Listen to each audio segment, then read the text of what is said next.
Hello my dear student, welcome back to my channel. আজ আমি BA 4th semester Bengali honours কোর্সের ছাত্রছাত্রীদের জন্য রঙ্গমঞ্চের ইতিহাস থেকে একটি নোট নিয়ে উপস্থিত হয়েছি। তো আজকের প্রশ্নটি হচ্ছে, মিনার্ভা থিয়েটারের গুরুত্ব আলোচনা করো। তোমরা ভিডিওটিকে স্কিপ না করে প্রথম থেকে শেষ পর্যন্ত দেখবে এবং এই ভিডিওগুলি দেখে যদি তোমরা উপকৃত হয়ে থাকো তাহলে যারা এখন আমার চ্যানেলটিকে সাবস্ক্রাইব করোনি তারা আমার চ্যানেলটিকে সাবস্ক্রাইব করে নেবে আর ভিডিওগুলিকে তোমরা তোমাদের ফ্রেন্ডসদের কাছে শেয়ার করে দেবে। ঠিক আছে, তো উত্তরটি আমি শুরু করছি। প্রথমের পয়েন্ট হচ্ছে মিনার্ভা থিয়েটারের প্রতিষ্ঠা।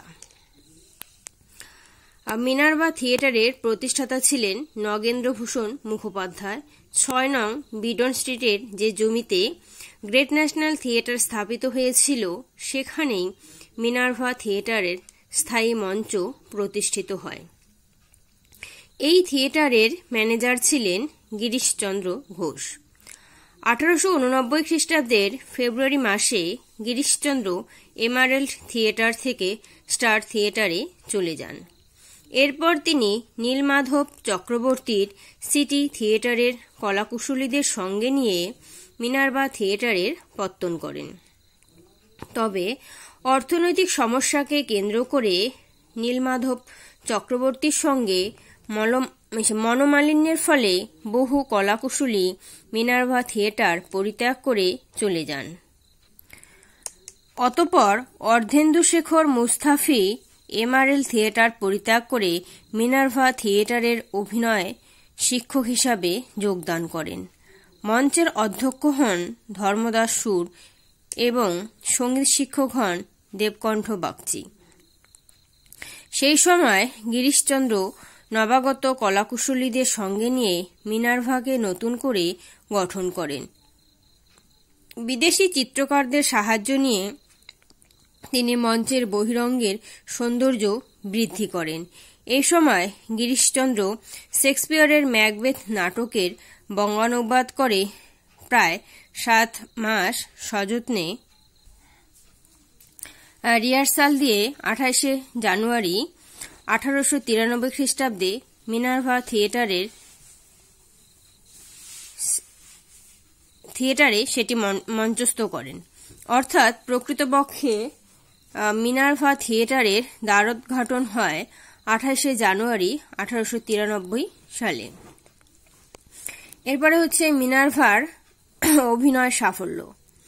মিনার্ভা থিয়েটারে ম্যাকবেথ নাটকের অভিনয় দেখে সেকালের বিভিন্ন পত্রপত্রিকা উচ্ছ্বসিত প্রশংসা করেছিল। মঞ্চসজ্জা করা হয়েছিল অত্যন্ত উন্নত মানের।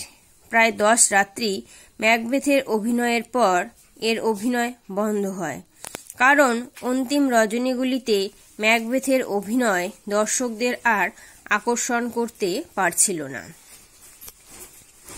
ম্যাকবেথের অভিনয় থেকে আরম্ভ করে 1896 সালে 22 মার্চ পর্যন্ত মিনার্ভা থিয়েটারে অভিনীত প্রায় সমস্ত নাটকের নাট্যকার ছিলেন গিরিশচন্দ্র ঘোষ। সেই মঞ্চে অভিনীত গিরিশচন্দ্রের নাটকগুলি হল মুকুল মঞ্জুর, আবু হোসেন, দক্ষযজ্ঞ, আগমনী, জনা, সপ্তমীতে বিসর্জন, নল দময়ন্তী, বড়দিনের বকশিস, আলাদিন, পাণ্ডবের অজ্ঞাতবাস, হীরার ফুল, করে মেতিবাই, প্রফুল্ল, পাঁচকণে, ফণীর মণি ইত্যাদি।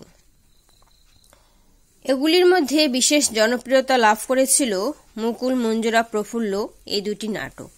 মিনার্ভায় প্রফুল্ল নাটকটি প্রথম অভিনীত হয় 13 জুলাই 1895 খ্রিস্টাব্দে। এই নাটকে নায়ক যোগেশের ভূমিকায় অভিনয় করেছিলেন স্বয়ং গিরিশচন্দ্র ঘোষ। প্রফুল্লের ভূমিকা অভিনয় করেন কৃষ্ণকুমারী। এরপরে পয়েন্ট হচ্ছে মিনার্ভার সংকটকাল। গিরিশচন্দ্রের তত্ত্বাবধানে মিনার্ভা থিয়েটারের প্রভূত উন্নতি ঘটলেও মিনার্ভার মালিক নগেন্দ্রভূষণের বেহিসেবি কাজকর্মের ফলে থিয়েটারের অবস্থা সংকটাপন্ন হয়ে ওঠে। সংকটাপন্ন হয়ে ওঠে। মিনার্ভা তখন প্রমথনাথ দাসের কাছে মর্টগেজ ছিল। 22 মার্চ এর অভিনয়ের পর গিরিশচন্দ্র মিনার্ভা থিয়েটার পরিত্যাগ করে চলে যান। তিনি স্টার থিয়েটারে যোগদান করেন। তখন নগেন্দ্রভূষণ নীলমাধব চক্রবর্তীর সিটি থিয়েটারকে মিনার্ভায় নিয়ে আসেন। সিটি থিয়েটার এখানে অভিনয় প্রদর্শন করেছিল 1896 সালের 14 জুন পর্যন্ত। এরপর নগেন্দ্রভূষণকে মিনার্ভার থেকে অপসারিত করা হয়। এই সময় অর্ধেন্দুশেখর মুস্তাফি মিনার্ভায় যোগদান করলে এই থিয়েটারের সংকটকাল সাময়িকভাবে দূর হয়। তখন পুনরায় গিরিশচন্দ্র মিনার্ভায় ফিরে আসেন, কিন্তু কিছুদিনের মধ্যে তিনি পুনরায় মিনার্ভা ছেড়ে চলে যান। 15 এপ্রিল 1900 খ্রিস্টাব্দে অভিনয়ের পর মিনার্ভার প্রেক্ষাগৃহকে সংস্কার করা হয়, বৈদ্যুতিক আলোর ব্যবস্থা করা হয়। গিরিশচন্দ্র এই সময় তিনকড়ি দাসী, দানিবাবু, অমরনাথ পাঠক প্রমুখ কলাকুশলীদের সঙ্গে নিয়ে ক্লাসিক পরিত্যাগ করে মিনার্ভায় পুনরায় যোগদান করেন। 2 ভাগ 14 অক্টোবর 1900 খ্রিস্টাব্দে অভিনয়ের পর মিনার্ভার মালিক গিরিশচন্দ্রকে বরখাস্ত করেন। তখন গিরিশচন্দ্র তার দলবল নিয়ে ক্লাসিক থিয়েটারে ফিরে যান। কিছুকাল পর নগেন্দ্রনাথ সরকার মিনার্ভা পরিত্যাগ করলে ক্লাসিক থিয়েটারের মালিক অমরেন্দ্রনাথ দত্ত মিনার্ভা থিয়েটারকে 3 বছরের জন্য লিজ নেন। শর্ত ছিল অমরেন্দ্রনাথ প্রেক্ষাগৃহ সংস্কার করবেন এবং 10,000 টাকা গচ্ছিত রাখবেন।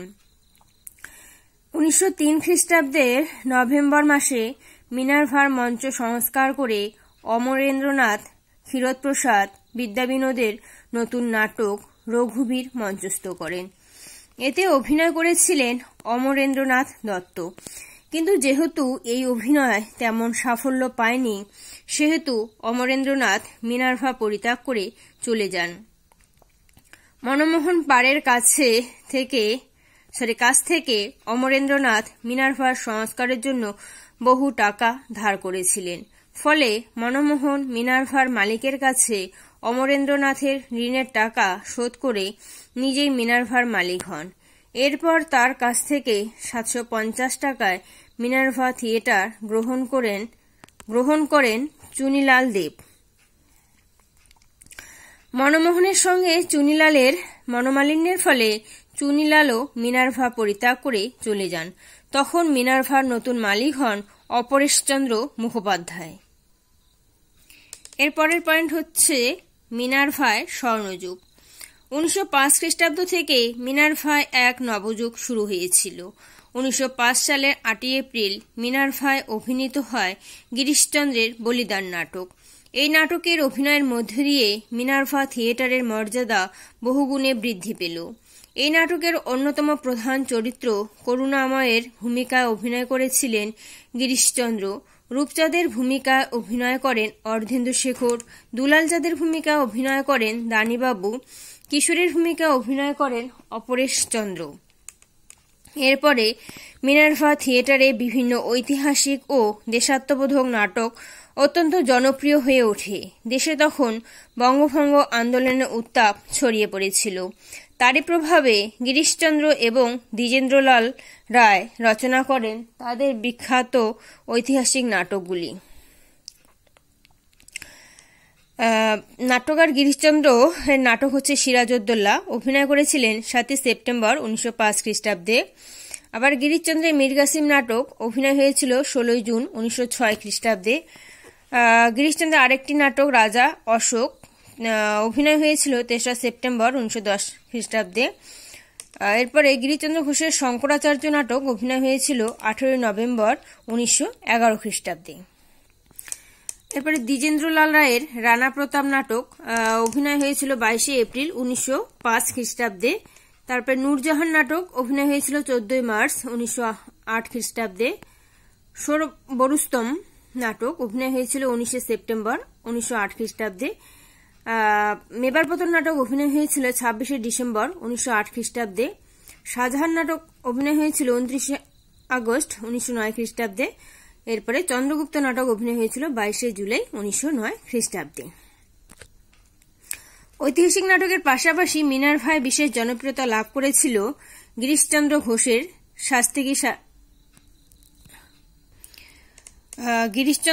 শাস্তি কি শাস্তি এবং তপবল, আর দীনবন্ধু মিত্রের নবীন তপস্বিনী। লাস্ট পয়েন্ট, উপসংহার বা মিনার্ভার সমাপ্তি। বলিদান নাটকে করুণাময়ের ভূমিকায় খালি গায়ে অভিনয় করার সময় গিরিশচন্দ্র অসুস্থ হয়ে পড়েন। 1912 সালের 8 ফেব্রুয়ারি তার মৃত্যু ঘটে। এর 4 বছর পূর্বে অর্ধেন্দুশেখর দেহত্যাগ করেন। এই দুই নক্ষত্র পতনের পর মিনার্ভার স্বর্ণযুগের অবসান ঘটে। মিনার্ভার পরিচালনার ব্যাপারে মনমোহন পারে এবং মহেন্দ্র মিত্রের মধ্যে তীব্র মনোমালিন্য ঘটে। মহেন্দ্র মিত্রের পুত্র উপেন্দ্রনাথ মিত্র মিনার্ভা থিয়েটারের লেসি হন। তিনি 1915 সাল থেকে 1938 সাল পর্যন্ত এই থিয়েটারকে সচল রাখেন। তারপর মিনার্ভার অবসান ঘটে। নানা পরিবর্তনের মধ্য দিয়ে মিনার্ভার উত্থান পতন ঘটলেও কলকাতায় এখনও মিনার্ভা থিয়েটার স্বস্থানে দাঁড়িয়ে আছে। স্বাধীনতার পরবর্তীকালে বিশিষ্ট নাট্যকার ও অভিনেতা উৎপল দত্ত মিনার্ভা থিয়েটারের মর্যাদা বৃদ্ধি করেন। তার little theatre group people's little theatre মিনার্ভায় রঙ্গমঞ্চে প্রযোজনা করেছিল ফেরারি ফৌজ এবং কল্লোলের মতো প্রখ্যাত নাটক। স্টুডেন্ট, নোটটি এখানে শেষ হলো। আবারও বলছি, তোমরা যদি আমার এই নোটগুলো পেয়ে উপকৃত হয়ে থাকো তাহলে যারা এখন আমার চ্যানেলটিকে সাবস্ক্রাইব করোনি তারা আমার চ্যানেলটিকে সাবস্ক্রাইব করে নেবে। ঠিক আছে? তো আজ এখানেই রাখছি। এরপরে আমি তোমাদের আরো অন্য নোট নিয়ে উপস্থিত হব। ধন্যবাদ, সবাই ভালো থেকো।